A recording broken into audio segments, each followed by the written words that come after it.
Good morning. Nobody warned me how high this was. It's going to be fine. I'm sure this is safe. My name is Sean. I'm the director of a college program that operates in the New York State Department of Corrections. I wasn't always the director, though. 30 years ago, I made some poor choices. At 16, I committed a crime, and they sentenced me to 24 years in prison. I wasn't supposed to be that kid. My mom and dad, retired New York City cops, good family, good neighborhood. But when I woke up in that cell in a maximum security prison, I knew things were going to be different for me.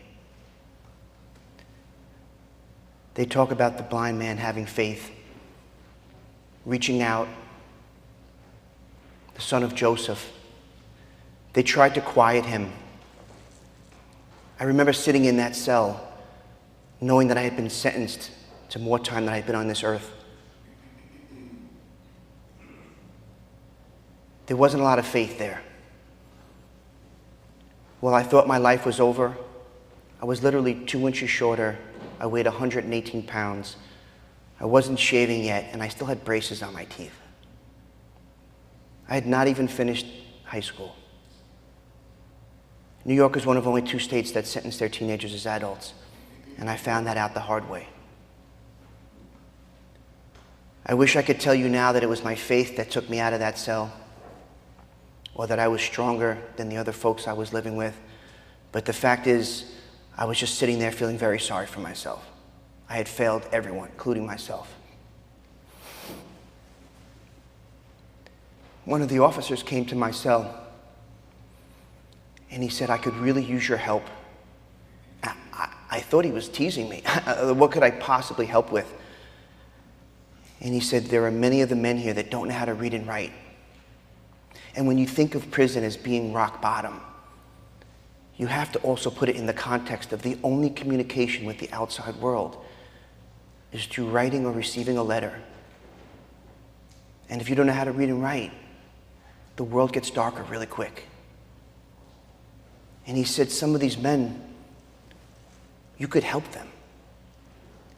Again, I don't want to sit here and say that it was my ability to volunteer and see the glasses half full that led me to go down into that basement room and read out of children's books to these men that didn't know how to read and write.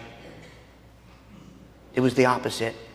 We were all locked in our cells 23 hours a day, and this would get me out of my cell for an extra hour every day.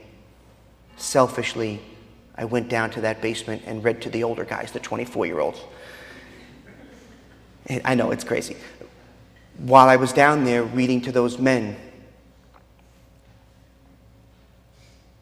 they were just so grateful for what I was giving them. I had thought of myself as a failure. I'd never even finished high school, but now here I am, one of the most educated guys around. How was I going to use that education? Not too far after that reading began, I was out in the yard, and it's just hopelessness. Hundreds of men just walking in a circle, either playing basketball, which I was not going to play basketball in an A-block yard. Nobody else looked like me there. There was the weight pit. I was 118 pounds. I was not going on the weight pit. And I was just sitting in a corner trying to blend, which, by the way, did not work. And the biggest guy I'd ever seen in my life started to walk towards me.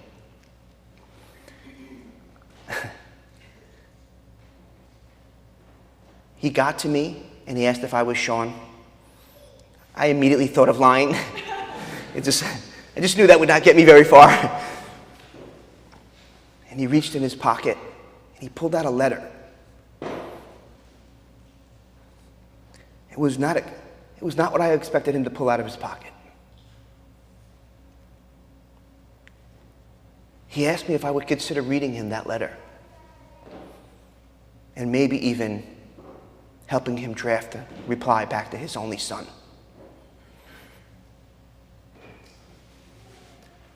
I still maybe, at that point in my life, as a teenager, didn't grasp what my actions were leading to. But I sat there in the yard on a piece of scrap paper, writing to his son. They were his words. But for the first time in my life, I got a glimpse of what prison really was. A place of hopelessness and despair. And no one does anything for free. Word spread very quickly that there was a crazy white guy that would help you. I moved to 9 maximum security prisons over the next 2 decades. And every time you move, you start all over again. And I remember every time I got in a little over my head, one of those guys I read to was there. It was a lesson in volunteerism that you don't get in any other school.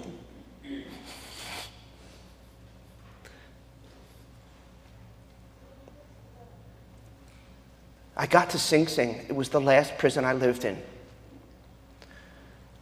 I was an old-timer by then, wizened beyond my years. That's kind of prison humor, but I was approached by some of the other guys. You see, in 1994, all the college programs in all the prisons in the country were taken away. It was a legislative move, and they told the colleges that had been doing this work that had been proven over and over to be the one thing that kept someone out of prison after they were in prison. That we could have the college programs, we just couldn't have the money to run them. Our wise legislators.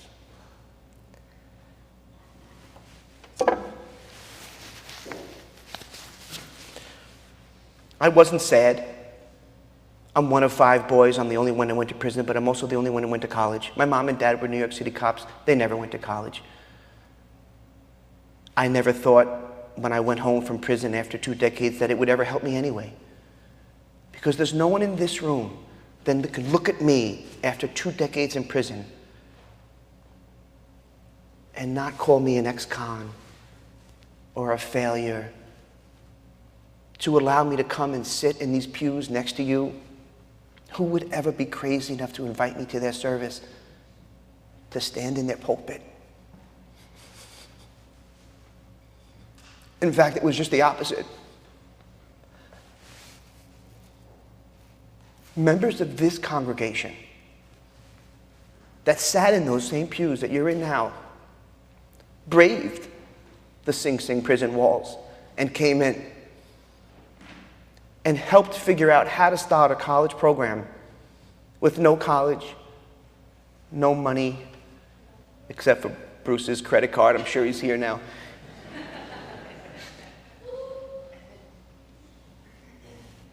The Minks, the Pells, Bruce and Connie, the congregation here, the pastor here, wouldn't take no for an answer when everyone else said it's impossible to start a college program in a prison. It took years to figure it out. In the midst of those conversations, the older men that were in that prison said, "Sean, you have to try." Like the blind man, I didn't see my own way. And quite frankly, if it wasn't for the fact that those men raised me, I wouldn't have taken a chance, because I was absolutely not college material. I spent the next 2.5 years in college and graduated with a bachelor's degree in organizational management. It was the first thing my family had ever seen me complete. It was the first time in their lives they saw me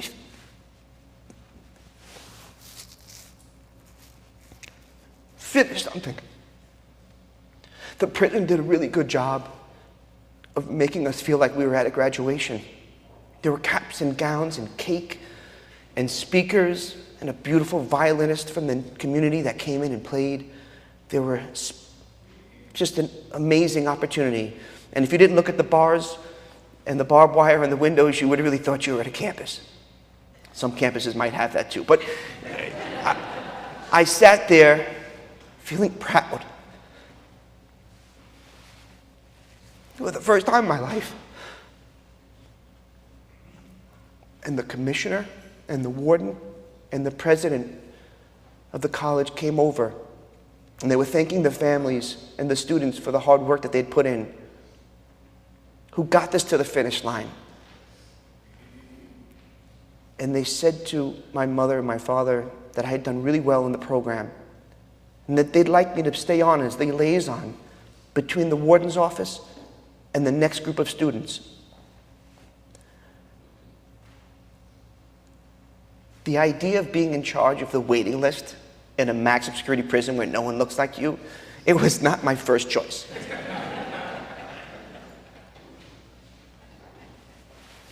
I had no idea that I was in training. I had no idea that we were doing anything other than changing one person's life, 1 degree at a time. But there was a bigger picture. And we were, in fact, changing whole communities with an action that started right here in this church. Because you can't just change one life. There is a rippling effect. Because the prison system in New York is filled with the 5 most impoverished communities. And when you change one life, you change whole communities. And now children and wives and parents of the students that sat in that class with me are now saying, Dad, if you can do it in Sing Sing, maybe I can go to college in the Bronx. We just had our 20th anniversary, and that just makes me feel old. But there were a lot of folks in this room that were at our celebration.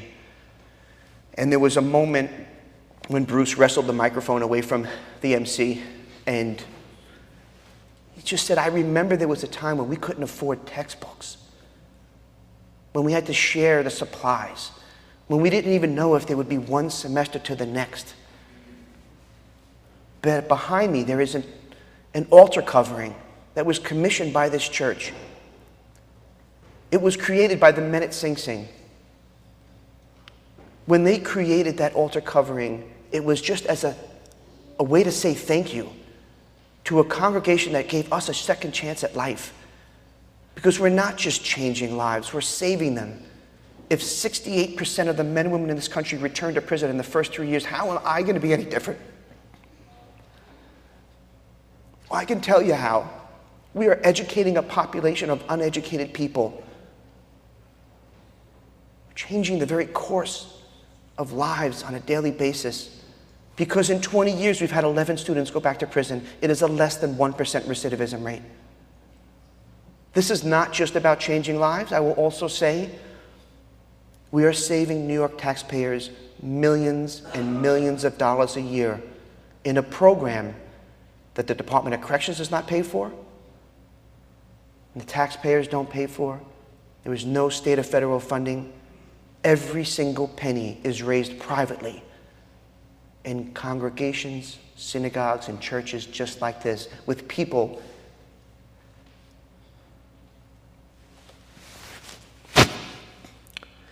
that truly believe in second chances.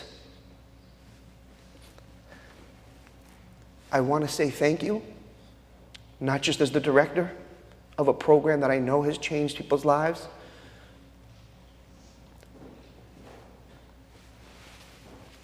but as someone who you saved that life.